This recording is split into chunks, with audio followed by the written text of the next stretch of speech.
무한이라는 제목과 함께 은혜를 나누겠습니다. 유비무한, 참 어려운 말이죠. 뭐라 그러죠 이걸? 대비가 있으면 환란이 없다. 뭐 이렇게 되나요? 그래서 이걸 영어로 좀 찾아봤더니 안 나오고 이렇게 나와요. Once of prevention is worth a pound of cure. 이렇게 나오죠. 그러니까 그 1온스는 16파운드, 아니 16분의 1파운드죠. 그러니까 1파운드가 16온스니까 16분의 1밖에 안 되는 작은 온스, 그러니까 미리 대비하는 거. 예방, 조그만 예방이 나중에 큰 그 치료약보다 낫다. 치료약보다 예방이 낫다. 이런 식으로 나오더라고요. 아무튼 유비무한에 대해서 함께 알아보겠습니다. 이 말을 한국 버전으로 하면 뭐가 될까요? 호미로 막을 것 아래로도 못 막는다. 박 목사 버전. 평소에 짜장면 한 그릇이 유사시에 갈비탕 한 그릇보다 낫다. 별로 효과가 없네요. 근데 이런 유비무한이라는 건 항상 뭐죠? 뭐를 전제로 해요? 문제가 발생할 거다라는 것을 전제로 하죠. 환란이 앞으로 일어날 거다. 그러니까 그 환란을 대비해야 된다라는 건 뭐예요? 환란이 반드시 일어난다 이런 거죠. 환란이 일어나고 문제가 발생되고 뭔가 이렇게 큰 문제가 발생이 될 것을 전제로 해서 이야기를 하죠. 그 대표적인 게 그 율곡 이 선생의 10만 양병설 이런 말이 있어요. 그 임진왜란이 있을 때 일본이 1592년도 임진왜란이 있기 전에 일본에서 그 호시탐탐 그 우리 조선 한반도를 노리고 있었잖아요. 그래서 율곡 이 선생님은 그걸 꿰뚫어 보고 일본이 앞으로 침략할 거니까 우리가 군대를 10만 명 정도는 양병 해놔야 된다. 그래서 그 이야기를 했어요. 그래서 유비무한하자. 그러니까 10만 명 정도를 양성해 놓으면 그 일본이 반드시 쳐들어올 거니까 그때 우리가 이길 수 있다라고 했는데 그 의견이 묵살됐죠. 그래서 나중에 임진왜란이 일어났을 때 그야말로 초반에 뭐 완전히 다 거의 다 졌잖아요. 막 파죽지세로 밀려와서 뭐 금방 하고 임금 선종가요? 도망가고 막 그랬잖아요. 그랬을 때 이순신 장군 없었으면 안 계셨으면 죽었잖아요. 우리나라 망했잖아요. 다 뺏긴 거 아니에요.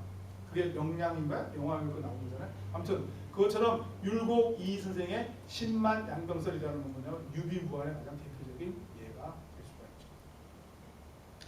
그러면 항상 그렇게 문제가 발생이 된다라는 것을 전제로 하는데 우리 인생을 살아보다 보면 반드시 문제가 발생되게 돼 있잖아요. 그죠? 아침에 우리 아이들 학교를 보내야 되는데 늦게 일어나고 정말 깨워도 안 일어나고 늦장 부리고 화장실 들어가서 머리 빗고 뭘 하는지 안 튀어나와 갖고 늦으면 신경질이 팍팍 나잖아요. 그러고 나서 애를 보내놓고 나서 나중에 오후에 애가 왔는데 뭐 퀴즈에서 100점 맞았다고 또 기분이 좋아지고 또 기분이 좋아졌던 기분이 뭐 남편이 늦게 들어온다라든가 뭐 남편이 좀 이렇게 딴짓을 한다든가 그러면 또 기분이 나빴다가 또 남편이 늦게 오는 것 같은데 오면서 꽃 한 송이 갖고 오면 또 기분이 좋아졌다. 그러니까 우리는 항상 이렇게 엎치락 뒤치락 엎해 다운 그리고 인생을 또 길게 보면 정말 수많은 문제들이 항상 발생이 돼 있어요. 그러니까 그 문제들에게 항상 어떻게 대비를 하는가 그 유비무한인데 그러면 그 유비무한을 할 때 우리가 그 문제는 발생하게 돼 있는데 그 문제를 언제 대비하는가? 유비 언제 대비하는가? 때를 이야기한다. 한국말은 그런 말 있죠. 속담에 소 잃고 외양간 고친다 라는 말 있죠. 소를 잃어버렸어요. 소가 나가버렸다고. 외양간을 평소에 이렇게 허술하게 관리를 해놓으니까 그 문이 빗장이 열렸는지 아니면 뭐 담이 헐어져 버렸는지 소가 풀로 한번 툭 치니까 다 무너져 버리지 글러서 도망가 버렸단 거예요. 근데 소를 다 잃어버리고 나서 외양간을 고치면 뭐예요? 그죠? 그러니까 그게 뭐죠? 평소에 외양간을 잘 고쳐서 소가 도망가지 못하게 해놔야 된다는 거죠. 그러니까 무슨 말이에요? 언제 대비해야 되냐면 평소에 대비해야 되는 거예요. 환란이 일어났을 때 일본이 쳐들어왔을 때 아이고야 큰일 났다. 옛날에 우리 율곡 이이가 이야기했던 10만 양병설대로 대비해놨으면 괜찮았을 텐데 이미 늦은 거예요. 뻥 터지고 난 다음에 대비는 안 늦는 거예요. 소가 아침에 일어나 보니까 도망가 버린 거야. 그리고 다만이가 무너져 있어요. 지난밤에 비바람에 무너져 버리니까 그걸로 어디 나간지 나가 버렸어요. 소용이 없는 거예요. 그러니까 항상 문제가 일어나기 전에 대비를 하는데 언제 대비해야 돼요? 평소에 대비를 해야 돼요. 평소에. 태권도 하얀 띠하고 검은 띠하고 차이가 뭐죠? 깡패를 만나보면 알아요. 깡패를 딱 만나면 하얀 띠는 꼼짝 못하고 당하죠. 검은 띠는 이겨요. 왜 그래? 하얀 띠는 태권도 시작한 지 2달밖에 안 됐고 검은 띠는 태권도 시작한 지 한 1년, 2년 된 거예요. 깡패 만나기 2년 동안 태권도를 해온 거예요. 평소에. 그러니까 이길 수 있는 거예요. 2달밖에 안 된 애는 평소에 한 게 아니잖아요. 그러니까 안 되는 거죠. 프로페셔널하고 아마추어의 차이가 뭘까요? 프로페셔널은 직업이에요. 아마추어는 뭐죠? 취미예요. 직업은 뭐예요? always, every time. 항상 그걸 하는 거예요. 취미는 뭐죠? sometime 하는 거예요. 골프 치러 다니는 사람들 아무리 좋아봐야 뭐 프라이데이 오후에 가든가 아니면 썬데이 가든가 세러데이 가는 거잖아요. 일주일에 한 번, 2번 가는 거죠. 그러니까 sometime 가는 거예요. 그건 아마추어예요. 아마추어가 아무리 잘해도 프로페셔널을 쫓아갈 수가 없는 거예요. 프로페셔널은 항상 치는 거예요. 그게 잡이에요. 그러니까 뭐예요? 평소에 얼만큼 준비를 하느냐에 따라서 잘하고 못하는 거예요. 그러니까 우리가 유비무환을 해야 되는데 언제 해야 되냐면 평소에 해야 돼요.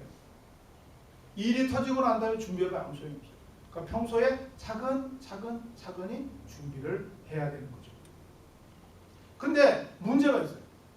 평소에 좀 이렇게 유비를 하고 싶은데 어떤 문제가 발생할 것에 대해서 우리가 준비를 하고 싶은데 문제는 평소에 하고 싶고 참 부지런한 사람들 많잖아요. 노력들 참 많이 하는 사람들 많아요. 특히 이민 오셔서 살아가시는 분들 보면 정말 새벽부터 밤늦게까지 일주일 7일 동안 일하고 너무 대단하신 분들이 정말 너무 많아요. 게으른 사람보다 부지런한 사람이 훨씬 많아요. 그래갖고 그게 별로 이렇게 화제가 되지도 않아요. 그냥 이민자들의 삶은 그게 그냥 루틴한 삶이에요. 새벽부터 밤늦게까지 일주일 내내 1년 내내 계속 일하는 게 그런 거잖아요. 근데 문제는 그런 분들이 수많은 문제들을 안고 살아간다. 왜 그럴까요? 부지런하고 열심히 하는데 왜 그럴까요? 무슨 문제가 터질지를 모르는 거예요. 내가 무슨 인생은 환란이 오게 돼 있고 문제가 발생하게 돼 있는데 그것을 대비를 해서 그 환란에 대비했으면 좋겠는데 율곡이처럼 10만 양병설처럼 내가 뭔가를 딱 대비해서 나중에 터지는 환란에 대비했으면 좋겠는데 문제는 평소에 그것을 잘 대비하고 싶은데 무슨 문제가 발생할지를 모른다는 거예요. 너무 수많은 문제들이 많이 해결이 된다는 거예요. 그 우체국 같은데 포스트 오피스 같은데 다니시는 분들 있잖아요. 그분들은 왜 그 힘든 일을 에브리데이 와서 이렇게 배달하고 하면 그걸 할까요? 그분들은 말년을 위한 거예요. 리타이어 플랜이 너무 좋은 거예요. 리타이어 플랜을 하고 나서 딱 은퇴를 하고서 이제는 평생을 잘 살아야 되겠다고 했을 때에 병이 난단 말이에요. 이제 좀 말년의 생활을 좀 하고 싶을 때 몸이 아플 수가 있단 말이에요.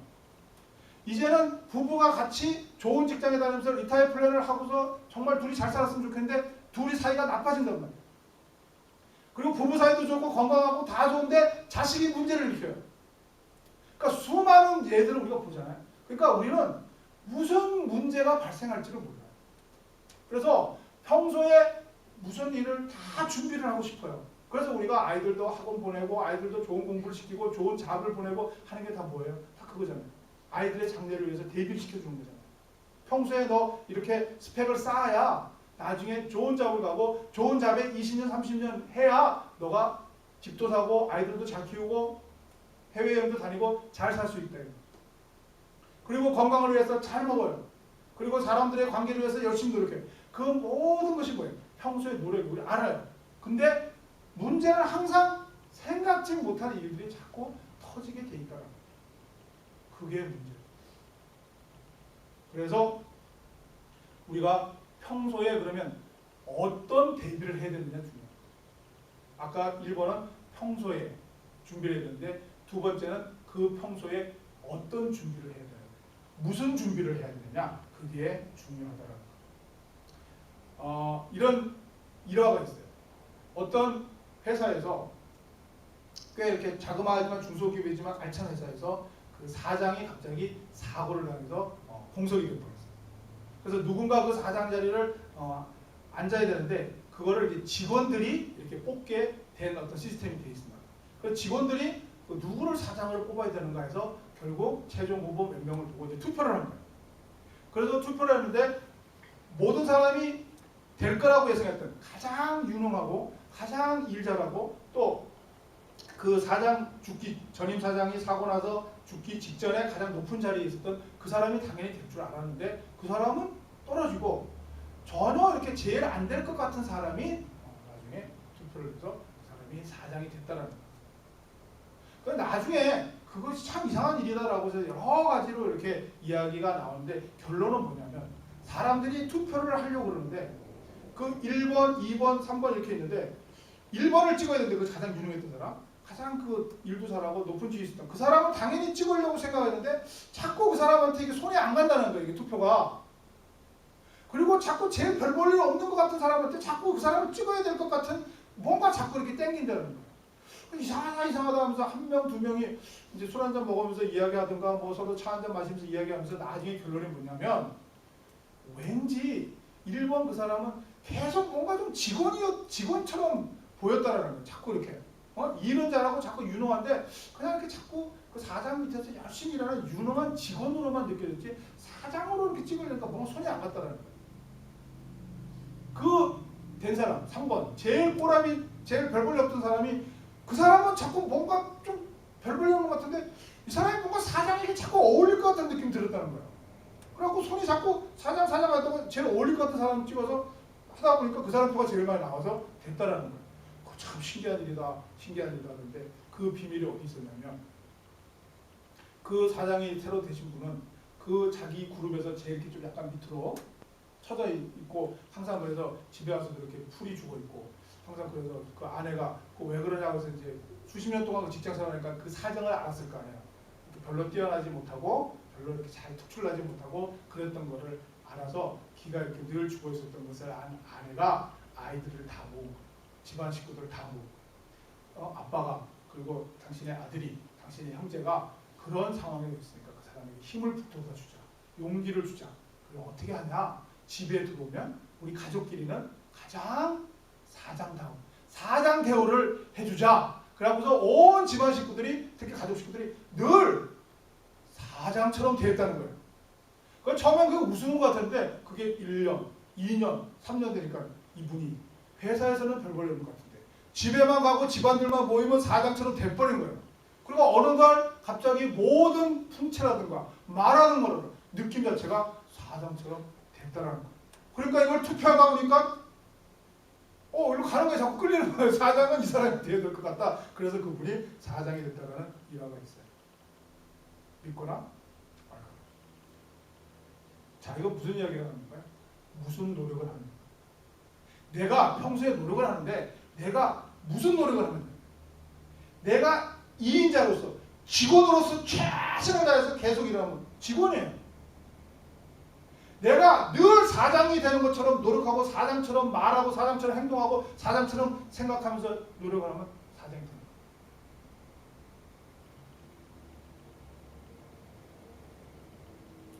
이순신 장군 이야기가 나오는데 이순신 장군은 원래 무관 출신이에요. 과거 그 시대에 과거가 있어요. 과거가 글 같은 거 써갖고 하는 문관으로 나아가는 과거 시험이 있고 무관, 무술, 군사가 되는 시험이 있어요. 이순신 장군은 무관 출신이에요. 결국 이순신 장군은 최고의 인물이고 최고의 인격을 갖고 계셨지만 그 문관들의 질투와 문관들의 어떤 정책에 의해서 희생되시고 그러니까 이순신 장군께서는 늘 훌륭한 군인과 장수가 되기 위해 노력을 하신 거예요. 그러니까 그 길이 되신 거죠. 다른 사람들은 문과를 보신 분들은 그쪽으로 자꾸 가니까 유성정도 되고 영의정도 되고 정의정도 되고 그쪽으로 노력하느냐에 따라서 무엇이 어느 쪽으로 노력하느냐에 따라서 결정이 되는 거예요. 그런 이야기는 너무 많죠. 우리 학교 다닐 때 동창들 있잖아요. 늘 외모에 신경 쓰는 애들이 있어요.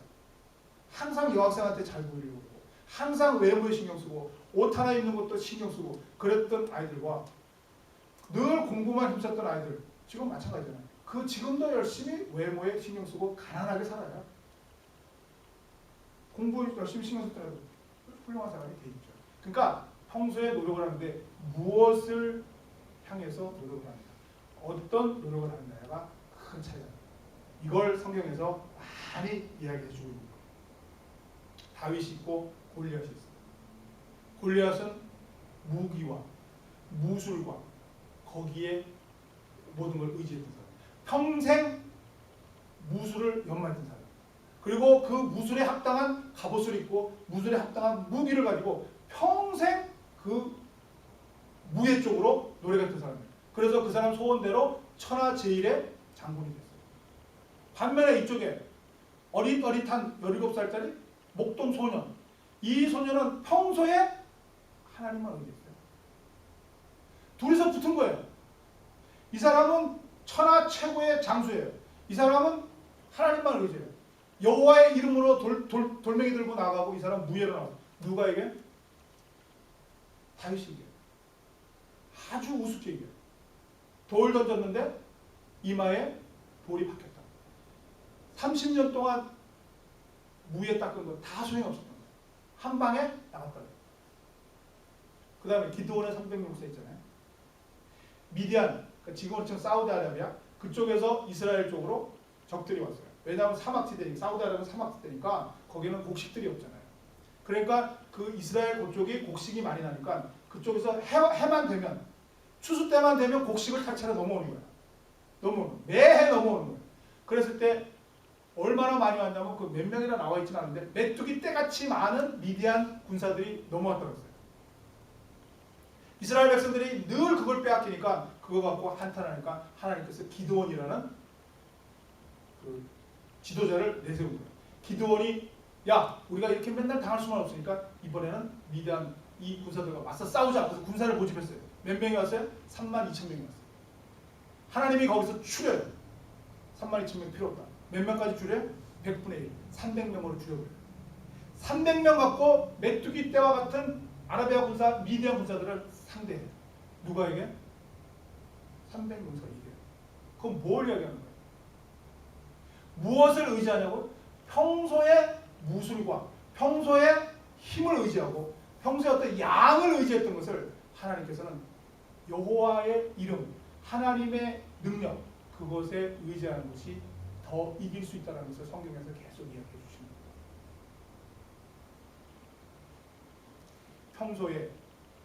평소에 노력을 하는데 우리가 어떤 문제가 발생되기 될까봐 그걸 갖고 계속 노력을 하는데 무엇을 노력해야 되냐? 어디를 향해 노력해야 되냐? 하나님을 향해 노력해야 됩니다. 여러분이 그거는 이렇게 하나님의 일방적인 말씀이 아니라 여러분의 살아온 인생을 한번 잘 살펴보세요. 정말 기가 막힌 이상한 일들이 여러분을 괴롭히지 않아요? 생각지도 못한 많은 문제들이 발생이 되지 않아요? 제가 말하는 건 꼭 나쁜 일만은 아니에요. 좋은 일도 있고 이런 조그마한 것 때문에 내가 기쁨을 누릴 수도 있고 내가 정말 생각하지 못한 수많은 일들 그걸 어떻게 우리가 대비하냐고요. 대비할 수가 없어요. 그렇기 때문에 우리는 그 만병통치약을 가져야 돼요. 모든 것을 다 거리의 약장사가 아니라 모든 문제를 다 해결할 수 있는 그 툴을 잡아야 되는데 그것이 여호와를 의지하는 거다.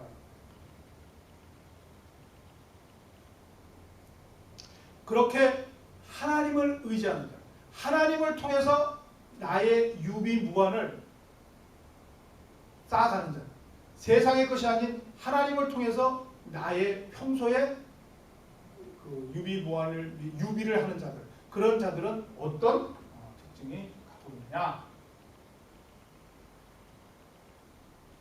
하나님을 통한 유비무환하는 자들의 특징은 첫째, 한결같아요. 이게 무슨 뜻이냐면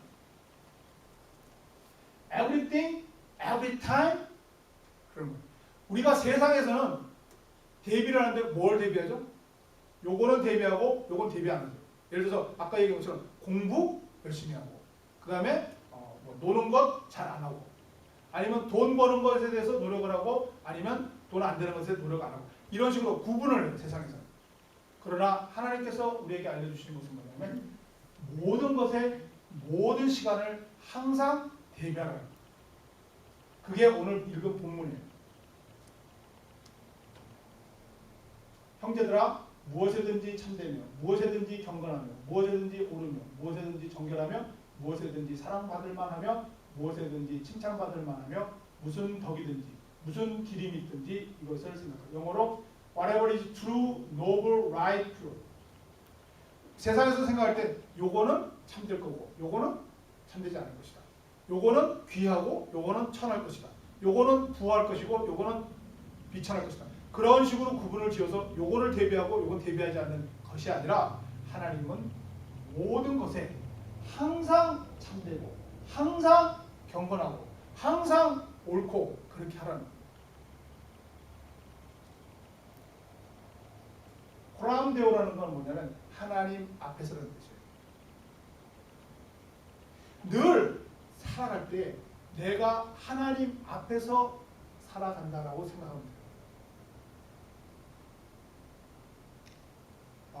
힘드시죠? 그래도 다 애들 좀 보내놓고 이렇게 좀 누워서 좀 쉬고 싶거나 또 한숨을 이렇게 자고 싶을 때 갑자기 시아버지가 들어오세요. 그럼 일어나야 되잖아요. 시아버지 앞에서 누워 자고 있는 사람 없잖아요. 내가 좀 오랜만에 옛날 70, 80 음악을 좀 듣거나 내가 TV 드라마를 좀 보면서 릴렉스하고 싶다. 그럴 때 아이들이 들어오면 좀 끄게 되지 않아요?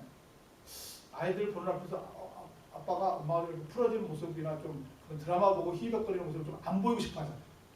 그게 아이들이 있을 때하고 없을 때하고 좀 다르다라는 거예요. 내 말은 부담이. 아이들이 오면 좀 부담되잖아요. 좀 누워서나 쉴 수 있는데 자격이 있는데도 시어머님이 들어오시면 일어나게 되잖아요. 그것처럼 우리가 늘 하나님이 내 앞에 계시다. 코람데오. 하나님이 내 앞에 계시다라는 생각으로 평소를 살아가는 뜻이에요. 그래서 항상 내가 마음대로 생각해서 구분하지 말고 참되고 항상 거룩하고 항상 경건하고 그런 식으로 살아가는 것이 하나님께서 말하는 대비예요. 평소에 대비예요. 그렇게 유비하라는 거예요. 두 번째, 하나님의 상급을 바라는 거예요. 우리가 하나님을 통해서 유비를 하는 자들은 세상의 상급을 바라는 게 아니라 하나님의 상급을 바라는 거예요. 이 예가 어디 나와 있냐면 마태복음 25장 천국 비유에 잘 나와 있어요. 주인이 멀리 외국으로 여행할 때 하인 3명을 불러갖고 한 명한테는 5달란트를 주고 또 한 명한테는 2달란트 주고 또 한 명에게는 1달란트를 줘요. 그리고 아주 오랫동안 장기 출장을 갔다가 돌아왔을 때 계산을 해요. 5달란트 받은 자는 그동안 열심히 일을 해서 5달란트를 가지고 10달란트를 만들었어요. 2달란트를 가졌던 자도 그동안 주인이 없는 동안 열심히 노력하고 장사를 해서 4달란트를 만들었어요. 칭찬이에요. 그리고 그 돈 다 걔들한테 줘요. 그리고 더 큰 상도 줘요. 대신 1달란트 가진 자는 그것을 가지고 땅에다가 묻어놨어요. 그리고 주인이 돌아왔을 때 그 1달란트를 내놨다고 주인한테 혼났죠. 그게 뭐죠? 내가 놀 수 있어요. 현재 주인이 없잖아요. 그리고 이 사람은 잘못한 거 하나도 없어요. 1달란트를 자기가 훔쳐 썼다 그러면 죄예요. 그러나 땅에 묻어놓고 본전을 돌려드렸잖아요. 죄는 안 줘요. 그건 뭐냐면 그 상급을 자기를 기준으로 해서 보는 게 아니라 하나님의 주인에게 상급을 바랍니다. 주인의 상을 바라고 노력합니다. 그럼 계속 이어지잖아요. 나중에 세상이 끝나고 하나님 앞에 갔을 때 하나님이 심판하시잖아요. 너는 양이야. 천국으로 들어가. 너는 염소야. 지옥으로 가. 하나님 왜 제가 양이고 왜 제가 염소냐고 질문했을 때 하나님께서 그러죠. 가장 작은 자에게 한 것이 곧 나이다. 너가 정말 지나가는 목마른 자에게 물 한 잔 주지 않니? 너가 지나가는 자에게 춥다고 옷 한 벌 갖다 주지 않니? 정말 너가 그거 좀 배고프다고 밥 한 그릇 줬잖니. 저는 그거나 했는데 제가 주님에게 한 적이 없는데 주님이 뭐라고 그래요? 그 자에게 한 것이 곧 나이다. 그 자에게 하지 않은 것이 곧 나에게 하지 않은 것. 그건 뭐예요? 내가 이 사람에게, 내가 지금 지나가는 거지에게 밥 한 그릇 주고, 내가 지나가는 행인에게 물 한 그릇 주고, 내가 지나가는 헐벗은 자에게 옷 한 벌 주는 거. 그거는 내가 별로 하고 싶어 하지 않는 거예요. 그러나 그것을 한 자들은 뭐예요? 하나님의 상급을 바라고 하는 거예요. 나는 별로 하고 싶지 않지만 하나님의 상급을 바라고, 하나님이 지금 바라보시고, 내가 이걸 함으로 해서 세상에서는 내 재물이 충나고 세상에서는 내 힘이 들지만 하나님의 상급을 바라고 하는 자는 나중에 하나님께서 다 보상을 해주신다는 거예요. 그래서 비욘드라는 거예요. 이 세상을 초월하고 하나님을 바라본다. 그래서 하나님을 통해서 유비무환하는 자들의 특징은 항상이에요. 항상. 언제나 무엇이든 노력하는 거예요. Everything, every time. 그리고 이 세상을 초월하고 beyond. 하나님의 상급을 바라본다. Everything, every time, and beyond. 그럼 어떤 상급이 오냐? 평강입니다. 그래서 오늘도 하나님께서 그 말씀의 마지막에 뭐라고요? 평강에 너희는 내게 배우고 받고 듣고 본 바를 행하라. 그리하면 평강의 하나님이 너희와 함께 계시다. 제가 이 아이들 썬데이 스쿨 애들 나올 때 그 한 구절 볼 때 이 말씀을 굉장히 많이 읽는 거죠.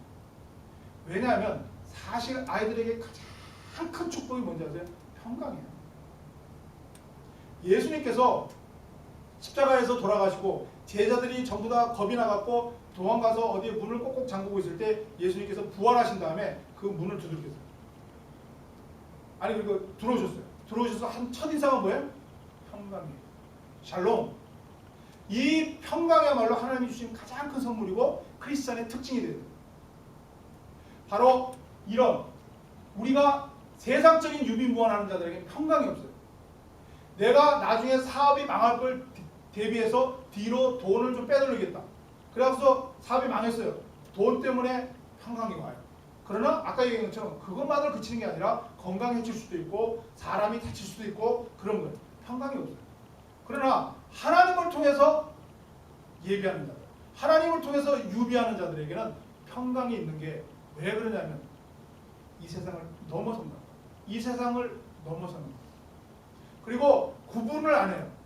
모든 것에 항상 떳떳하게, 하나님 보시기에 떳떳하게 하는 거예요. 참되고 경건하고 거룩하고 그렇게 하나님의 상급을 바라보고 가는 자에게는 내가 잠깐 사업이 망했다 할지라도 하나님을 바라보기 때문에, 내가 잠깐 건강이 해칠지라도 하나님을 바라보기 때문에 흔들리지가 않는단 말이에요.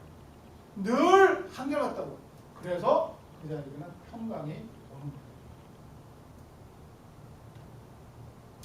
따라서 항상 언제든 늘 하나님 앞에서 이런 노력을 하면 그리하면 평강의 하나님이 너희와 함께 계시리라 라고 축복을 주시는 거고, 그래서 이 빌립보서가 계속 이야기하는 것이 아무것도 염려하지 말고 모든 일에 기도와 간구로 너희 구할 것을 감사함으로 하나님께 하리라. 그다음에 모든 지각에 뛰어난 하나님의 평강이 너희의 마음과 생각을 붙잡으시리라. 이 세상은 살다 보면 항상 문제가 발생하게 돼 있어요. 그 문제를 위해서 우리는 항상 대비를 하는 거예요. 그 대비는 평소에 해야 돼요. 그 일이 터지고 난 다음에 해봐야 소용이 없는 거예요. 소 잃고 외양간 고치는 격밖에 안 돼요. 늘 평소에 우리가 그 대비를 해야 되는데 평소에 무엇을 의지하느냐? 하나님을 의지해요. 그 평소에 하나님이 늘 나와 함께 계시고 내 앞에 계시다는 생각으로 모든 것을 구별하지 말고 모든 것에 항상 하나님 앞에 설 수 있는 자세와 마음을 가지고 거룩하고 옳고 참되고 경건하며 살아가면서 하나님의 상급을 바라보며 살아가는 사람에게는 하나님께서 축복을 주시는데 그 축복이 바로 평강의 축복이. 한번 반대로 한번 생각해보세요. 여러분의 삶 속에서 항상 뭔가 초조함, 불안함, 또는 불만이, 또는 짜증이 나고, 때로는 답답하고 눈물이 날 때도 많고, 때로는 두려움에 휘둘릴 때도 많죠. 정말 내가 생각해도, 자신이 생각해도 한심하지 않아요? 내가 왜 이런 작은 것 때문에 이렇게 휘둘려야 되나?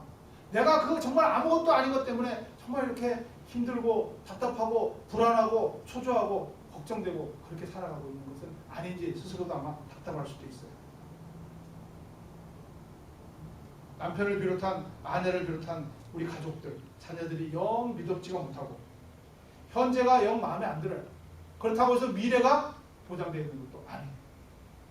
이런 분들에게 주시는 말씀이 바로 하박국 말씀 3장 17절. 비록 무화과 나무가 무성하지 못하며 포도나무에 열매가 없으며 감람나무에 소출이 없으며 밭에 먹을 것이 없으며 우리의 양이 없으며 외양간에 소가 없을지라도 나는 여호와로 말미암아 즐거워하며 나의 구원의 하나님으로 말미암아 기뻐하리라.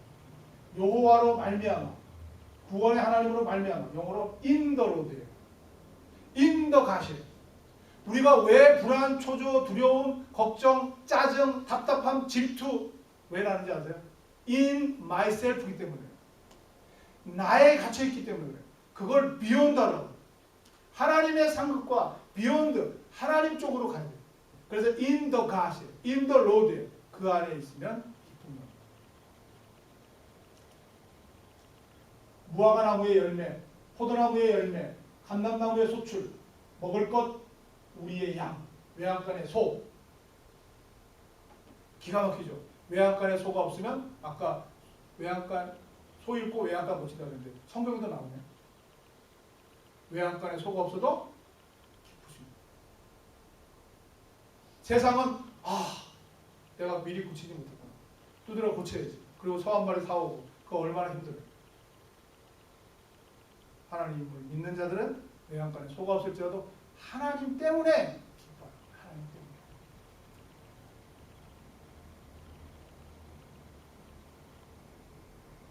빌립보서 결론. 평소에 하나님 앞에서 호랑되어 하나님 앞에서와 같이 살아가며 하나님의 상급을 바라보며 살아가는 자에게는 이 세상 그 어떤 환경도 그 무화과 나무에 열매가 없고 밭에 열매가 없고 외양간에 소가 없고 우리의 양이 없다 할지라도 결코 평강이 흔들리지 않아요. 여호와와 함께함으로 그 평강이 하나님과 함께 유비하는 자에게는 부활이 됩니다. 여러분 모두 여호와로 인하여 기뻐하고 여호와로 인하여 즐거워하며 여호와와 함께 평소에 무엇에든지 참되고 무엇에든지 경건하고 무엇에든지 옳게 거룩하게 살아가는 여러분이 되셔서 평강의 하나님이 늘 여러분과 동행하는 평강의 여러분이 되기를 예수님의 이름으로 간절히 축복합니다. 기도하겠습니다. 하나님 아버지, 축복을 감사합니다. 다른 것이 아니라 우리가 생각하는 축복, 열매, 소출, 양, 소, 그것이 아니라 우리의 축복, 여호와와 함께함. 그것이 우리의 진정한 축복이며 진정한 상급임을 오늘 예배를 통하여 깨닫게 하시니 감사합니다.